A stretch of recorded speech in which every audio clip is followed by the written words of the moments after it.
é Josué capítulo 10, a partir do versículo 6, que diz assim, palavra do Senhor.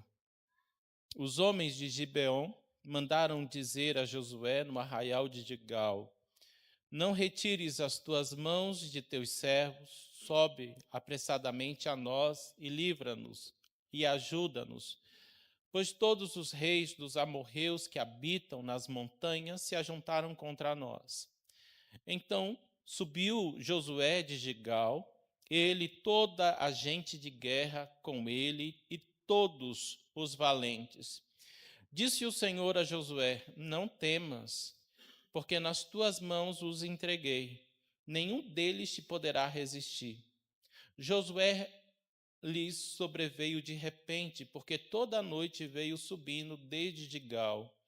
O Senhor os conturbou diante de Israel e os feriu com grande matança em Gibeon. E os foi perseguindo pelo caminho que sobe a Bet-Horon, e os derrotou até Azeca e Maquedá. Sucedeu que, fugindo eles de diante de Israel, a descida de Bet-Horon fez o Senhor cair do céu sobre eles grandes pedras, até Zecar morreram. Mas foram os que morreram pela chuva de pedra do que os mortos à espada pelos filhos de Israel. Então Josué falou ao Senhor, no dia em que o Senhor entregou os amorreus nas mãos dos filhos de Israel, e disse na presença dos israelitas: Sol, detente em Gibeon, e tu, lua, no vale de Ajalon. E o sol se deteve e a lua parou, até que o povo se vingou de seus inimigos. Não está isto escrito no livro dos justos? O sol, pois, se deteve no meio do céu e não se apressou a pôr-se, quase um dia inteiro.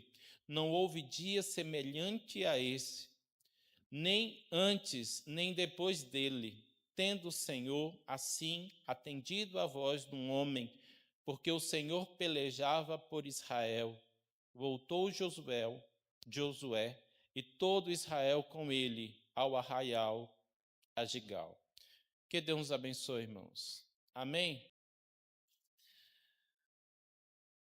Gente, antes da gente entrar no texto e tirar algumas lições, nós começamos a celebração nessa noite fazendo a leitura de Efésios capítulo 6, a partir do versículo 10, algo que na escola dominical passamos o mês todo falando sobre os diversos componentes que formam assim a armadura de Deus. Mas algo tem que ficar bem claro e que a gente não pode perder isso de vista. Lutamos contra quem? Quem é o nosso inimigo?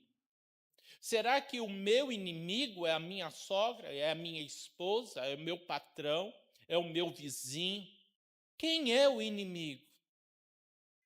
O apóstolo Paulo fala de forma clara e objetiva que a nossa luta não é contra o sangue nem contra a carne. Então, haverá sim pessoas que vão fazer algo, vão falar algo, que vão te ferir, que vão te machucar, que você vai ficar desanimado. Mas você tem que ter em mente de algo bem claro, que essa pessoa, ela não é a sua inimiga. Jesus, ele fala de algo bem claro, diz que Satanás veio para matar, roubar e destruir. Essa é a agenda do nosso adversário, do inimigo das nossas almas. E uma outra questão também que tem que ficar bem claro, e aí eu gostaria que, por gentileza, deixa aqui Josué marcado, e abra comigo, por favor, em Efésios capítulo 6, porque além do apóstolo Paulo deixar claro para todos nós quem é o inimigo, quem nós lutamos, mas ele diz que tudo aquilo que ele está para falar e que nós passamos todo o mês estudando cada componente dessa armadura de Deus, mas ele diz assim no versículo 13: portanto, tomai toda a armadura de Deus para que possais resistir no quê?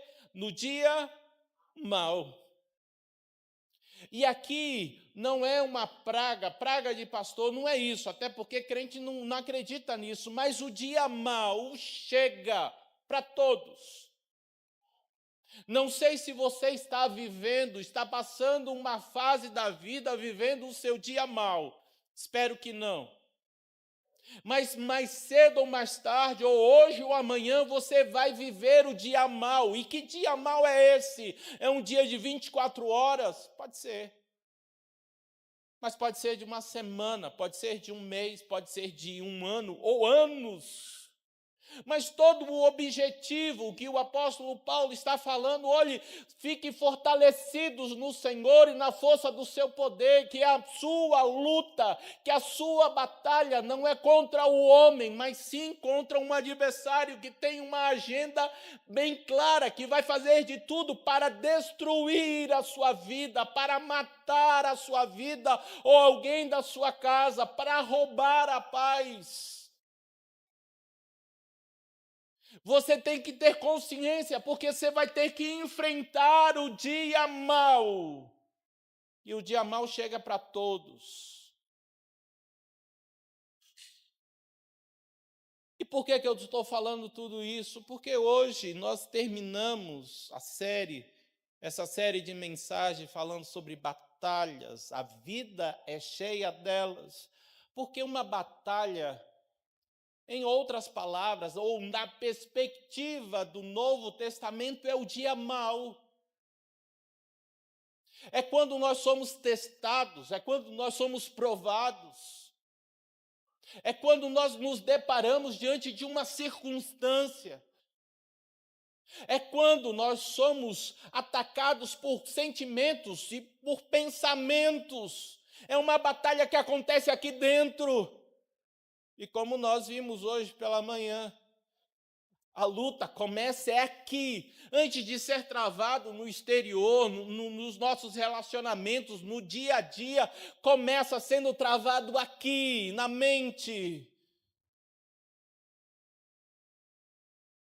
E eu sei que tem pessoas que não gostam de briga, que não gostam de confrontos. Sabe aquele ditado, eu dou um boi para não entrar numa briga e dou uma boiada para não sair? Tem gente que é assim, com sangue no olho.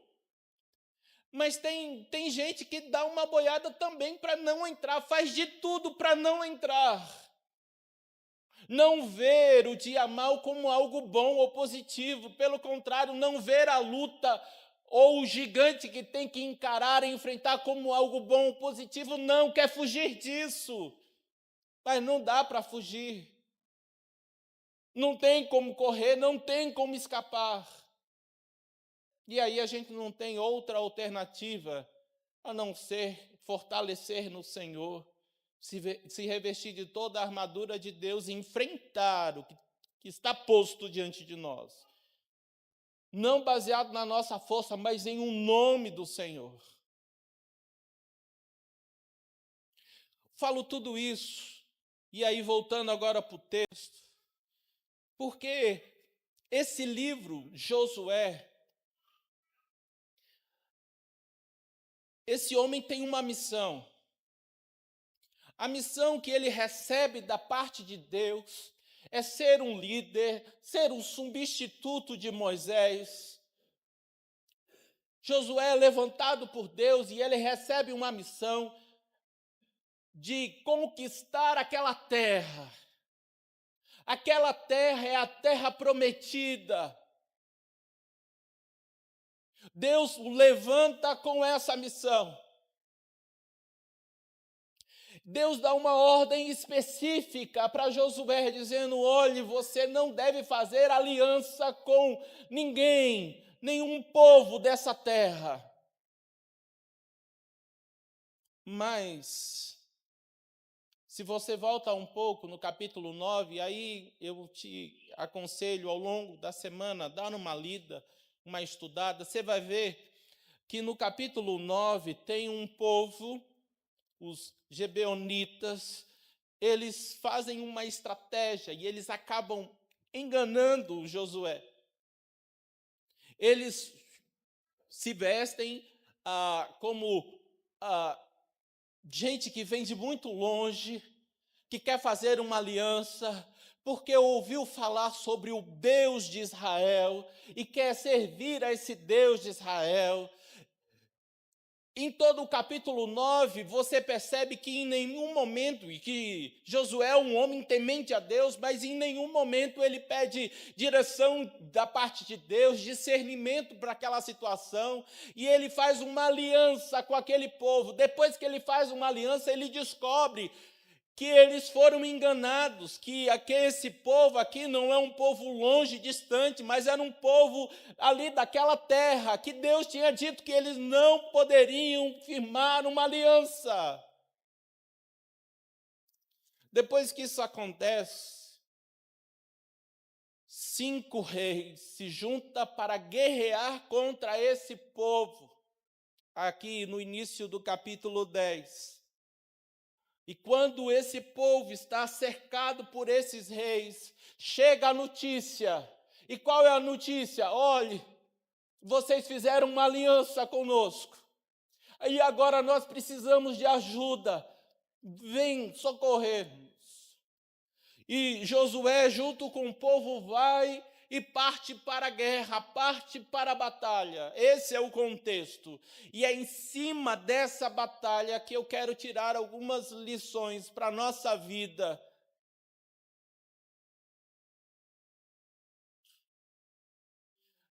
Porque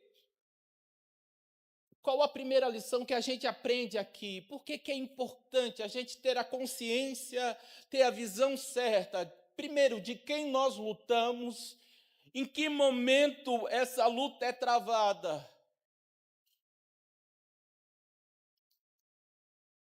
Para a gente vivenciar a nossa fé, irmãos. O dia mau, ninguém vai se alegrar, ninguém se alegra com o dia mau. Mas o dia mau nos dá a oportunidade de vivenciarmos a nossa fé. Por que eu digo isso? Deixa aqui Josué capítulo 10 marcado e abre comigo, por gentileza, Josué capítulo 1, a partir do versículo 5. Josué capítulo 1, verso 5.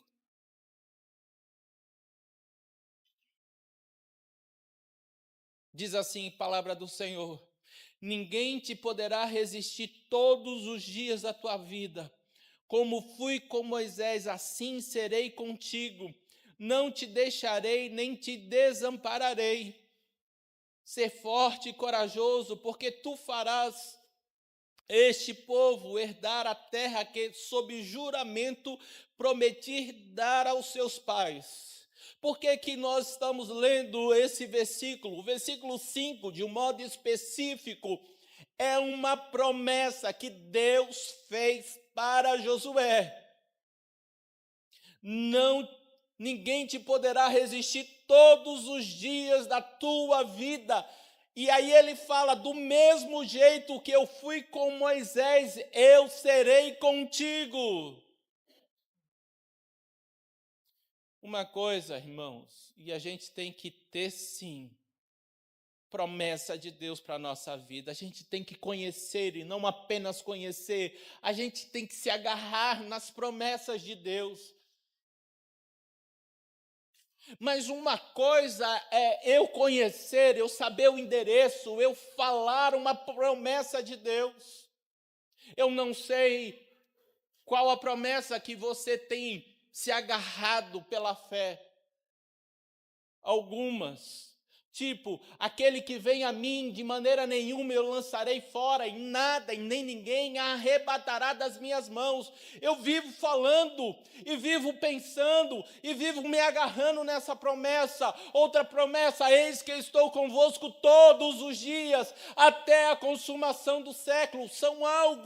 São promessas que falam minha vida, o meu coração. E está certo. Você tem que saber, você tem que recitar. E é no dia mau, é na dificuldade, é na provação, é na tribulação. Fale as promessas de Deus. Mas uma coisa é você ter o conhecimento da promessa, outra coisa é você vivenciar essa promessa. Eu sei que você sabe, mas mesmo assim, eu vou falar o que é vivenciar, o que é que o termo vivenciar significa. Viver uma dada situação, deixando-se afetar profundamente por ela, por essa situação. Quando nós nos deparamos nessa situação de confronto, quando Josué recebe a notícia, olha, nós precisamos de ajuda, vem lutar, vem guerrear, vem nos defender. Se você puder ver comigo, Josué capítulo 10, versículo 8, diz o Senhor a Josué, não temas, porque nas tuas mãos os entreguei, nenhum deles te poderá resistir. Mais uma vez, Deus está repetindo a promessa. Uma coisa é a promessa e outra coisa é você ser profundamente impactado pela promessa. É você vivenciá-la. Eu acho que o melhor exemplo que eu posso dar aos irmãos sobre entre você conhecer a promessa e você vivenciar essa promessa pela fé, foi algo que aconteceu lá na Bahia. Quando eu estava no seminário, eu estava para conhecer a igreja, houve uma reunião de conselho, e um dos presbíteros disse assim, não tem problema não, o pastor que vai vir conhecer a igreja vai ficar lá em casa.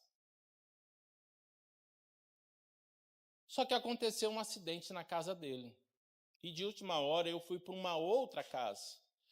Passou-se todo o processo, aí eu fui eleito, assumi a igreja.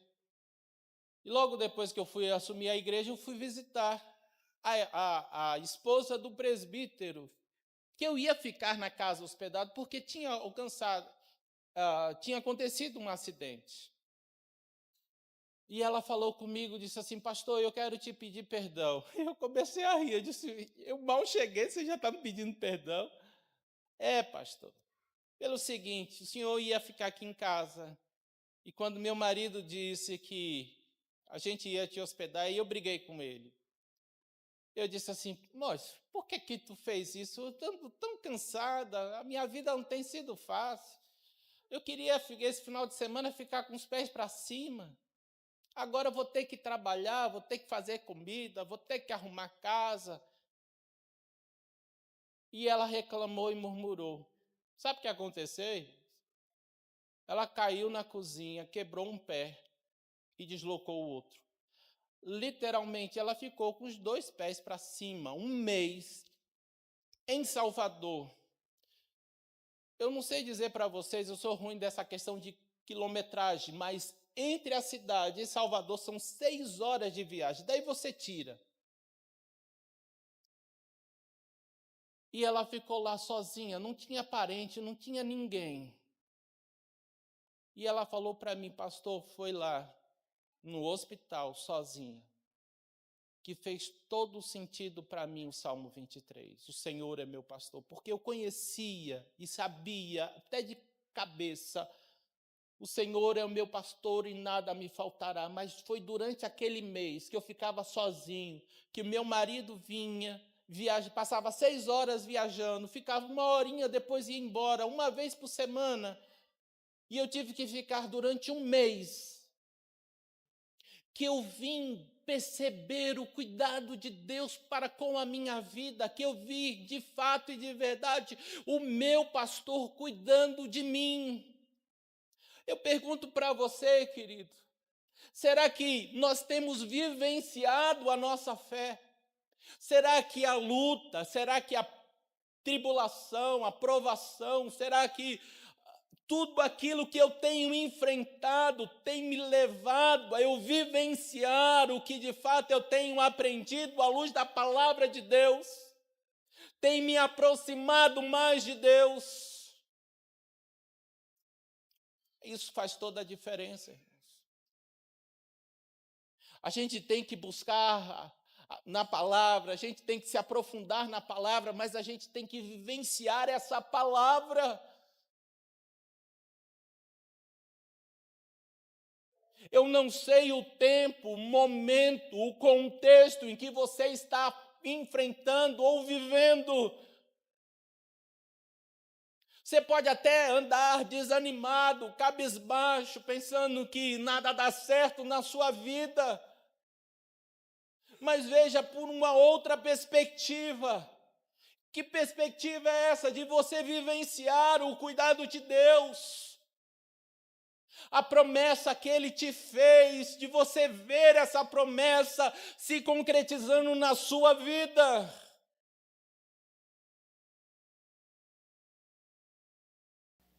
Uma segunda questão, irmãos, que eu quero chamar a sua atenção,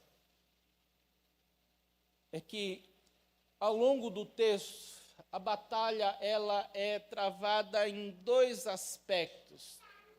Tem um aspecto humano aqui.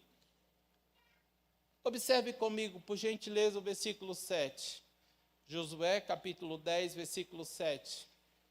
Então subiu Josué de Gigal, ele e toda a gente de guerra, com ele e todos os homens valentes. A primeira questão que eu quero chamar a sua atenção é que ele se colocou para lutar. E aí eu gosto por demais, é uma expressão do Velho Testamento, o eis-me aqui.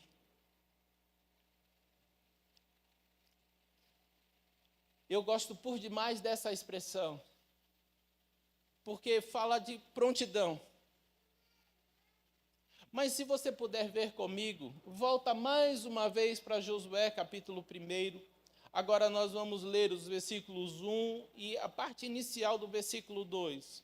Josué, capítulo 1, versículo 1. Sucedeu depois da morte de Moisés, servo do Senhor, que este falou a Josué, filho de Num, servidor de Moisés, dizendo: Moisés, meu servo é morto, dispõe-te agora, passa este Jordão, tu e todo este povo, e a terra que eu te dou aos filhos de Israel. Deus fala para ele se dispor.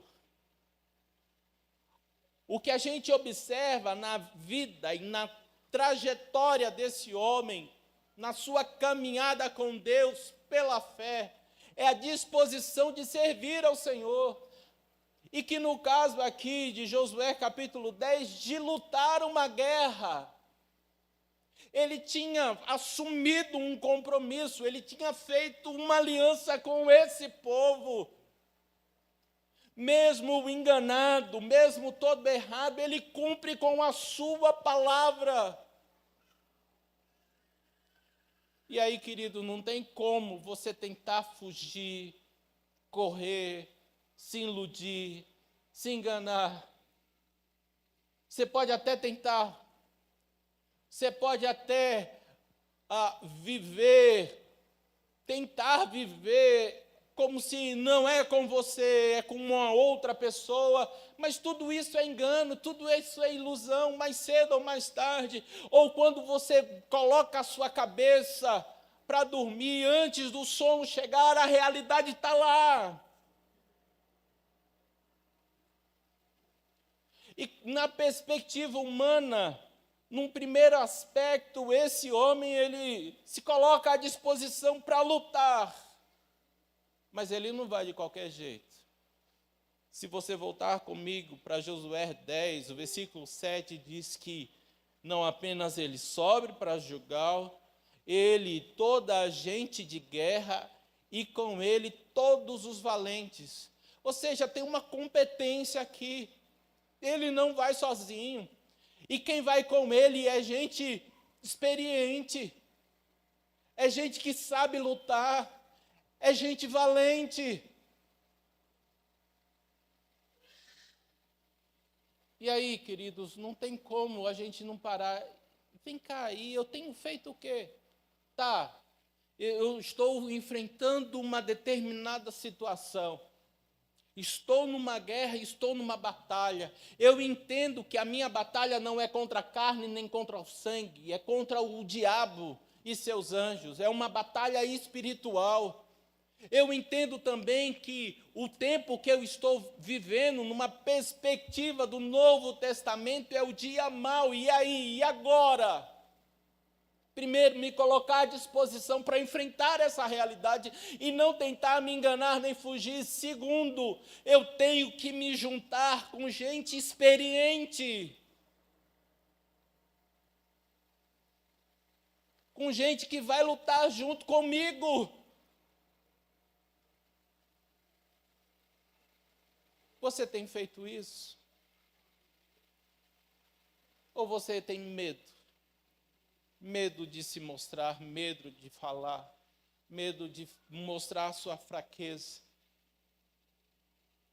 Não tem construído aliança com outros.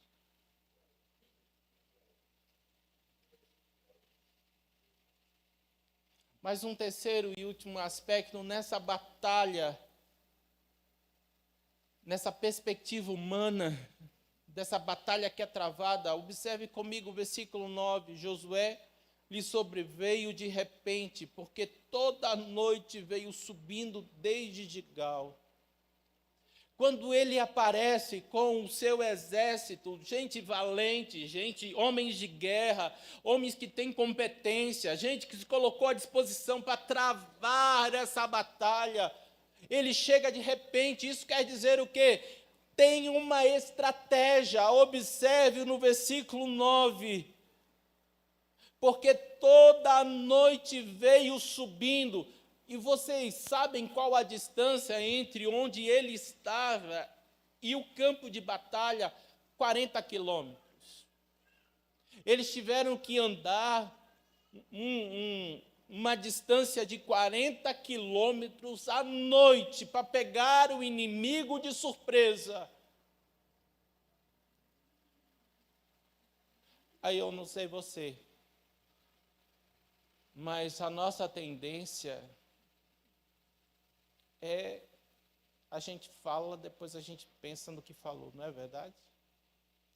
Estou numa situação, estou passando por uma tribulação, um dia mau. E aí eu olho para o outro e não vejo numa perspectiva espiritual, eu vejo o outro.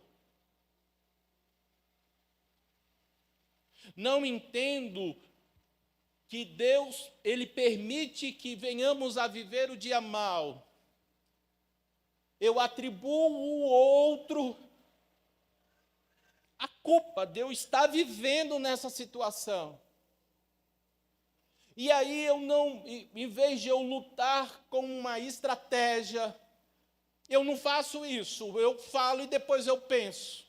E depois a gente vê o que é que dá. Isso é tolice. Josué tem promessa de Deus. Josué já travou outras batalhas antes dessa. Mas ele não vai de qualquer jeito. Ele vai muito bem acompanhado. E ele vai enfrentar, aproveitando a noite para se aproximar, para lutar, para guerrear.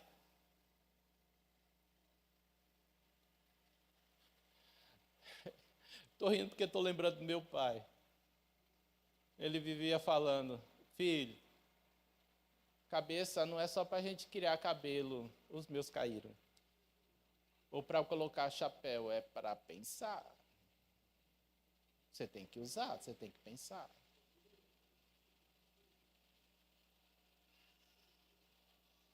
Você tem que pensar, queridos. Mas eu não sei o que fazer. Eu sei que eu tenho que fazer alguma coisa, mas eu não sei o que fazer. O que fazer quando eu não sei? Sei que tenho que tomar uma atitude, mas eu não sei o que fazer. Ora, a resposta a essa pergunta já está aí na sua boca.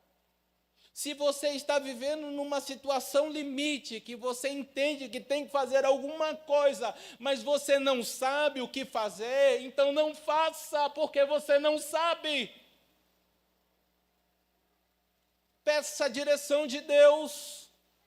E aí, quando Ele falar, quando Ele te der a direção, no tempo certo, na maneira certa, ou usando um termo que a Bíblia fala, no tempo oportuno, faça. Mas não faça de qualquer jeito. Não faça porque tem que fazer, ou porque você sente que tem que tomar uma atitude, vai dar errado. É a mesma coisa, chegar para uma pessoa, a gente tem que ir urgentemente para tal lugar, pega o carro, e a pessoa não sabe dirigir, vai dar certo isso? A batalha essa batalha aqui, ela é travada, e ela tem um aspecto humano. Ele se coloca à disposição, ele vai com gente competente, e ele usa de estratégia. Mas tem um outro aspecto, tem um aspecto divino na batalha. Veja comigo, por gentileza, o versículo 10 e o versículo 14. O Senhor os conturbou diante de Israel e os feriu com grande matança em Gibeon.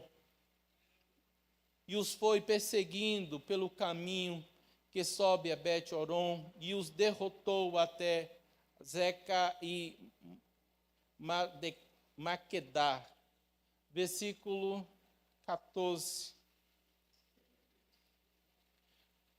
Não houve dia semelhante a este, nem antes, nem depois dele, tendo o Senhor assim atendido a voz de um homem, porque o Senhor pelejava por Israel. Aqui fala que Deus estava lutando, Deus estava guerreando. Tem uma outra passagem também, versículo 11, diz assim, 10, 11, eu acabei pulando e não lendo. Sucedeu que, fugindo eles de diante de Israel, a descida de Bet-Horon, fez o Senhor cair do céu sobre eles grandes pedras, e morreram. Mas foram os que morreram pela chuva de pedra do que os mortos à espada pelos filhos de Israel. Você consegue perceber isso, irmãos? Parte final do versículo 11, mas foram os que morreram pela chuva de pedra.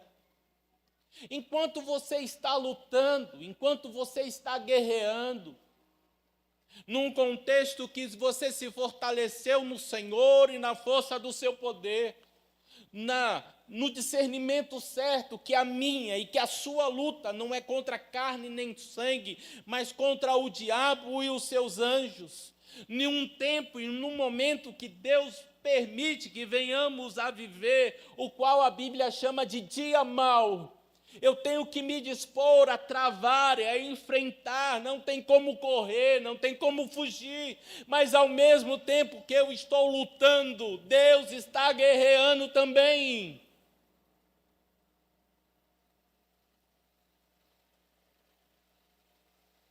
Para vencer a guerra, você tem que se dispor, para vencer a batalha, você tem que se dispor, mas é Deus que vai na frente. É Deus que guerreia as nossas guerras. Você faz a sua parte. Que parte é essa? Você saber mexer, manusear a espada. Você não ter medo. Mesmo que o medo venha tentar tomar sua mente e o seu coração, mas pela palavra de Deus eu vou enfrentar esse incircunciso que afronta o Deus vivo. Não foi assim que Davi disse. Mas quem derruba o gigante, quem vence a batalha, quem abre a porta ou fecha a porta, quem exalta o homem ou humilha o homem é Deus. A Bíblia diz que Deus dá aos seus enquanto dorme. É tão maravilhoso pensar sobre isso. Isso não quer dizer que eu não tenha responsabilidade. Isso não quer dizer que amanhã, segunda-feira, eu não tenha conta para pagar, não tenha que levar os filhos à escola, não tenho que resolver os meus problemas. Tem. Mas Deus já está providenciando, Deus já está trabalhando em meu favor.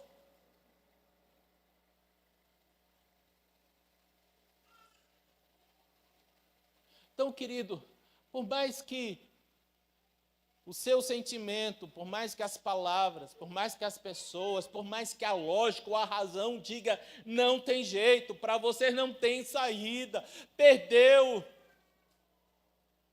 Deus está trabalhando em seu favor.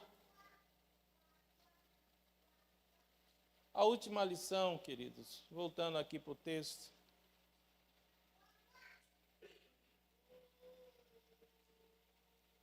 Dos versículos de 12 a 15, fala de algo maravilhoso.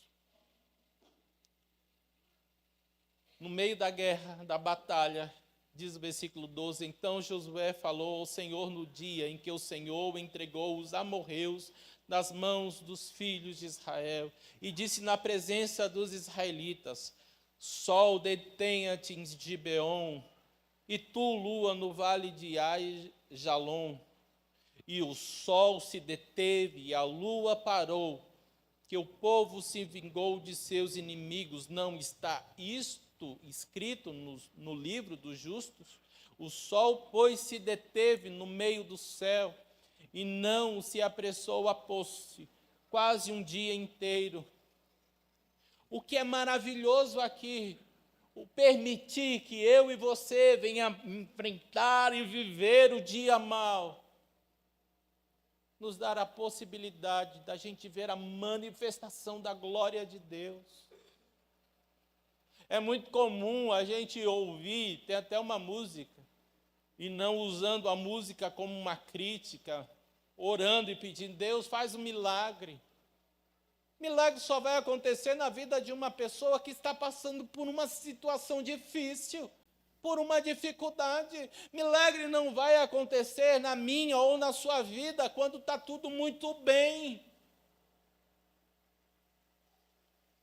É algo extraordinário que aconteceu aqui. Vocês estão lembrados? Evangelho de João, capítulo 9, quando fala a cura do cego de nascença.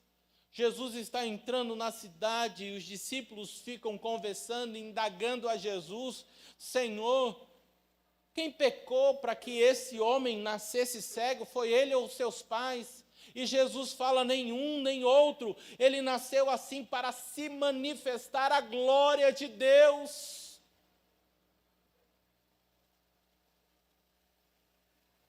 Para acontecer a manifestação da glória de Deus, o socorro de Deus, a providência de Deus na minha ou na sua vida, se manifesta num contexto de providência, de socorro, de necessidade. Nós sabemos muito bem que Deus é o Deus do impossível. Em outras palavras, o possível te compete. O que é que você tem que fazer? O que é que está no seu alcance? Qual é o possível? Faça. Mas aquilo que está longe, aquilo que você não pode fazer nada, entregue nas mãos de Deus. Confia nele. E o mais ele fará, não é assim que diz a palavra de Deus?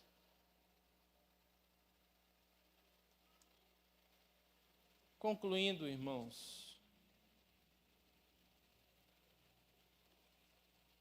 a palavra dessa noite, eu quero voltar para refletir e pensar sobre o seu tempo. E que você responda, Deus sabe. Mas mesmo sabendo, você responda para Ele.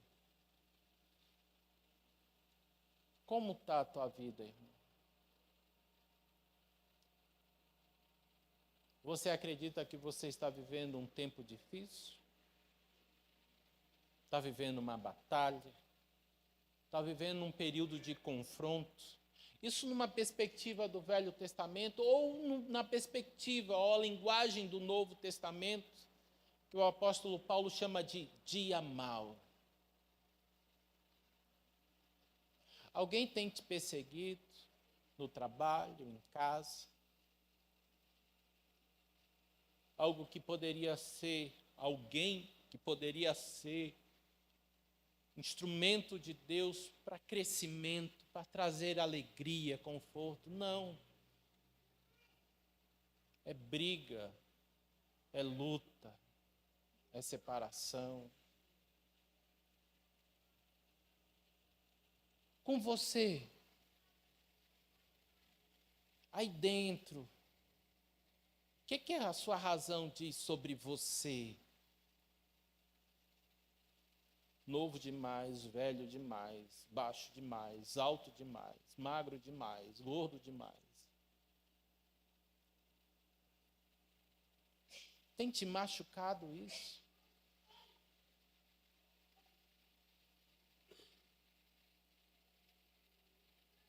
A gente precisa, irmãos, entregar tudo e colocar tudo no altar do Senhor.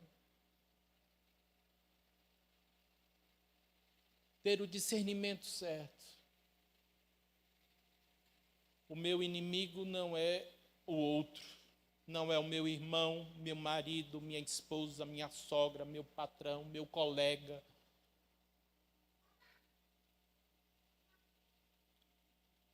Também não é o caminho de ter pena de si mesmo.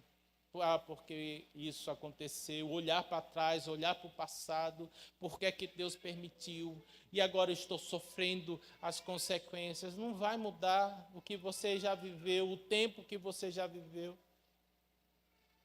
O fato é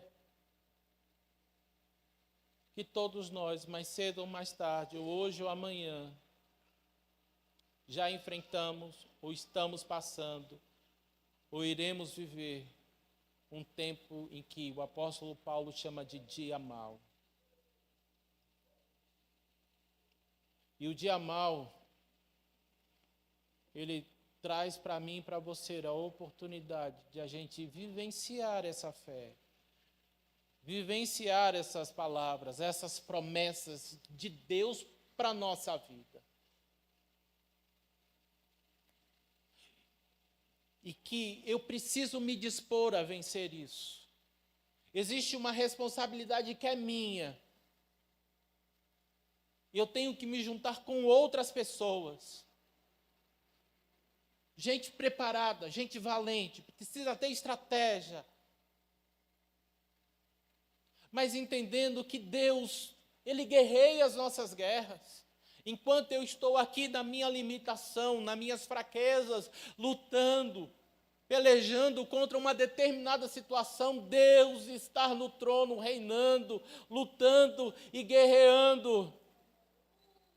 E que eu só vou vivenciar o milagre, a mudança, a transformação, a salvação, a providência de Deus em um tempo assim.